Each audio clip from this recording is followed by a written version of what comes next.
ব্যবসায়ীদের মামলার যে চার্জ হিয়ারিং চলছে তার দ্বিতীয় দিন। এই মামলার 30 জন আসামির পক্ষে আজকে 3 জনের পক্ষে ডিসচার্জ শুনানি করেছেন তাদের সংশ্লিষ্ট আইনজীবীগণ, বিজ্ঞ আইনজীবীরা।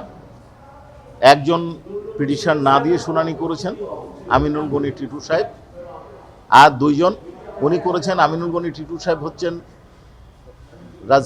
রংপুর বিশ্ববিদ্যালয়ের তৎকালীন প্রক্টর শরীফুল ইসলাম সাহেবের পক্ষে আর্গুমেন্ট করেছেন।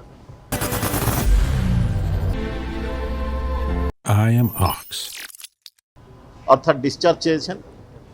কনস্টেবল আমির হোসেনের পক্ষে, কনস্টেবল বা এএসআই আমির হোসেনের পক্ষে তার লয়ার ডিসচার্জ চেয়েছেন। আর সুজন চন্দ্র রায়ের পক্ষে তার লয়ার ডিসচার্জ চেয়েছেন। আর ইমরান চৌধুরী আকাশ, ছাত্রলীগ নেতা, তার পক্ষে ডিসচার্জ চাওয়া হয়েছে। তারা তাদের বক্তব্য উপস্থাপন করেছেন। তারা তাদের বক্তব্যে বলেছেন যে শেখ হাসিনার সাথে কারো যোগাযোগ কিভাবে হলো।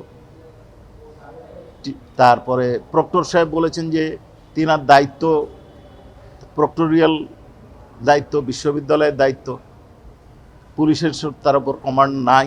এই ধরনের বক্তব্য তারা দিয়েছেন।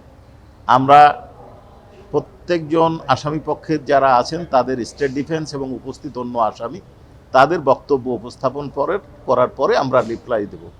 আমরা আগেও বলেছি, এখনও বলছি যে আমরা আমাদের তদন্তকারী কর্মকর্তা থরো ইনভেস্টিগেশন করেছেন। ইনভেস্টিগেশন করার পর রিপোর্ট দাখিল করেছেন।